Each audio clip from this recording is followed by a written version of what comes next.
உலகத்தமிழ் உறவுகளுக்கு வணக்கத்தை தெரிவித்துக் கொள்வது உங்கள் கோ சபரிவாசன். வாங்க வீடியோக்களை போகலாம். உங்களை அன்புடன் வரவேற்கிறேன்.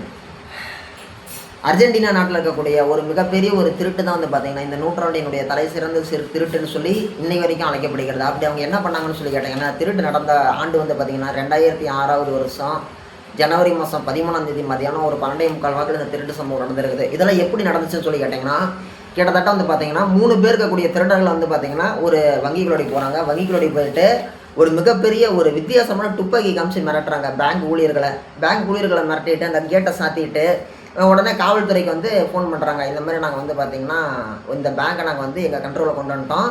எங்களுக்கு வந்து பார்த்திங்கன்னா நாங்கள் கேட்குற பணத்தை நாங்கள் எடுத்துகிட்டு போகிறதுக்கு நீங்கள் எங்களை தொந்தரவு பண்ணக்கூடாதுன்னு சொல்லிட்டு இவங்களே வாண்டடாக போலீஸுக்கு ஃபோன் பண்ணி தகவல் கொடுக்குறாங்க. உடனே என்ன பண்ணுறாங்க, போலீஸ் வந்து அந்த இடத்தையே சுற்றி போட்டுடுறாங்க. அந்த ஒரு பில்டிங்கே என்ன பண்ணுறாங்க, சுற்றி வளைச்சி நின்று எல்லாம் வண்டி நிறுத்தி வச்சுட்டு எல்லாம் ரெடியாக இருக்கிறாங்க. இவன் வெளில வந்து தட்டி தூக்கிடலாம், இவனா பெரிய முட்டாளாக இருக்கிறான் அப்படின்ட்டு.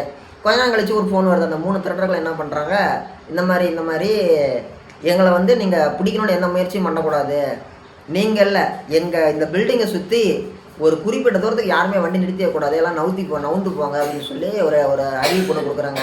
உடனே காவல்துறை என்ன பண்ணுறாங்க, சரி ஓகே இவன் நம்மளை மீறி எங்கே தப்பிச்சு போக முடியும், இருக்கிற எல்லா ரோட்டையும் பிளாக் பண்ணி இந்த இடத்துல இருந்து ஒரு எப்படி சொல்லலாம், ஒரு 300-400 மீட்டர் தள்ளி வண்டி நிறுத்திக்கிறாங்க. பக்கத்தில் எந்த வண்டியுமே கிடையாது. அப்படி இருக்கக்கூடிய ஒரு சூழ்நிலையில் இந்த 3 திருடர்கள் என்ன பண்ணுறாங்க, ஒரு 2 மணிக்கு மேலே ஃபோன் பண்ணி இந்த மாதிரி எங்களுக்கெல்லாம் பசிக்குது, 3 பேர் திருட வந்தோம், எங்களுக்கெல்லாம் பசிக்குது, உள்ளாடி இவ்வளோ பேர் இருக்கிறாங்க, இவங்களுக்கெல்லாம் நீங்கள் வந்து சாப்பாடு ஆர்டர் பண்ணுங்கள், அதுக்கு தேவையான பணம் நானே உங்களுக்கு கொடுக்குறேன்னு சொல்லிட்டு என்ன பண்ணுறான், இவனே வந்து ஒரு பணத்தை ஒரு கட்டில் கட்டி மாடி பில்டிங்லேருந்து அப்படியே வெளியில் தூக்கி போகணும், அந்த பணத்தை எடுத்துகிட்டு போங்க, நீங்கள் வந்து சாப்பாடு வாங்கிட்டு வந்து கொடுங்கன்னு சொல்லிட்டு போலீஸ் என்ன பண்ணுறாங்க, அவன் தூக்கி போட்ட காசை எடுத்துக்கிட்டு போயிட்டு சாப்பாடு வாங்கிட்டு வந்து கொடுக்குறாங்க. சாப்பாடு வாங்கிட்டு வந்து கொடுக்கும்போது என்ன பண்ணுறாங்க, அதில் வந்து குளோரோஃபார்ம் கலக்குறாங்க லைட்டாக. எதுக்கோசரம், இவன் பசிக்குதுன்னு சொல்லி கேட்டான்ல, இவன் சாப்பிட்டு மயக்கம் போட்டு விழுந்துருட்டோம், நாமெல்லாம் போய் அவங்கள பிடிச்சிடலான்னு சொல்லிட்டு இவனுங்க என்ன பண்ணுறாங்க, திருடனுங்க அந்த சாப்பாட்டை இவனுங்க சாப்பிடல, உள்ளே இருக்கிற எல்லாரையும் சாப்பிட வச்சுருக்கிறாங்க.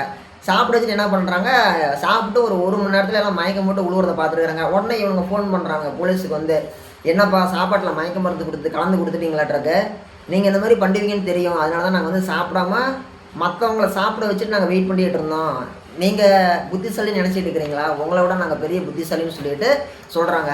உடனே போலீஸுக்கு வந்து என்னடா இது, இவனுங்க என்னடா பண்ணுறது அப்படின்ற மாதிரி யோசிக்கிறாங்க.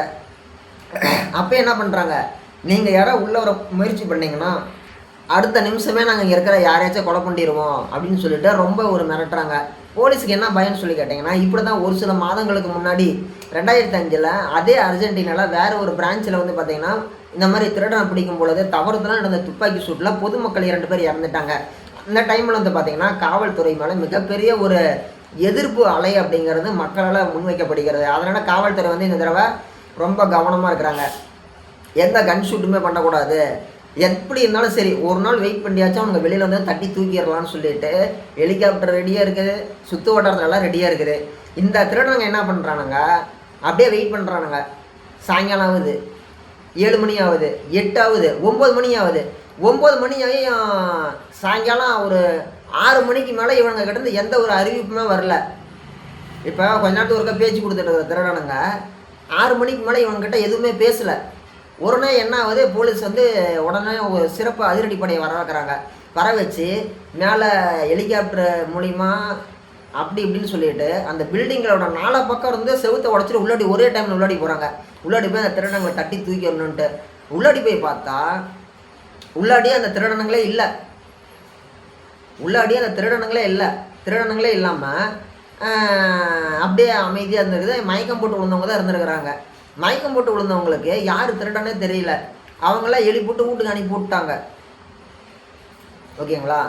அதே மாதிரி இன்னொரு இடத்துல என்ன நடந்திருக்குது, கீழே வந்து அந்த பில்டிங்கு கீழே ஒரு மிகப்பெரிய ஒரு லாக்கர் இருந்துருக்குது. அந்த லாக்கரை போய் செக் பண்ணி பார்க்குறாங்க. லாக்கரை எதுவும் உடைக்கப்படலை, அப்படியெல்லாம் அது வச்ச மாதிரி இருக்குது. ஒரு சில லாக்கர் மட்டும் திறந்து ஒரு 4.5 மில்லியன், ஓகேங்களா, ஒரு 45 மில்லியன் பணம் வந்து திருடிருக்கிறாங்க. 4.5 மில்லியன், அதாவது 45 லட்சம் கூட சொல்லலாம். நம்பூர் காசுக்கு 45 லட்சம், அவங்க பணத்துக்கு 45 மில்லியன், ஓகேங்களா. 4.5னா 45 மில்லியன் பணத்தை திருடிருக்கிறாங்க. அப்படி அவங்க திருடிட்டு போன வாட்டி சரி ஓகே திருடன் யாரும் கண்டுபிடிக்க முடியல. ஏன்னா பப்ளிக்கோட ஒன்றா தானே மயக்கம் போட்டு விழுந்துருக்குறானுங்க. திருடங்க என்ன பண்ணிக்கிறானுங்க, மக்களோட மக்களாக மருந்து சாப்பிட்டு அப்படியே படுத்துருக்குறானுங்க. யார் திருடன்னு தெரியல. லாக்கரை உடச்சி பணத்தை எடுத்துருக்குறாங்க. ஆனால் பணமும் உள்ளாடி யார்கிட்டையும் இல்லை. என்னடா பண்ணுறது ஏதுடா பண்ணுறதுன்னு சொல்லிட்டு இருக்கும் பொழுது அந்த ஓரத்தில் குப்பை தொட்டியில் கீழே லாக்கரை உடச்சானுங்கள அந்த இடத்துல பொம்மை துப்பாக்கி கடந்திருக்குது. அப்போ தான் போலீஸ் ஒரு விஷயத்தை அனலைஸ் பண்ணுறாங்க.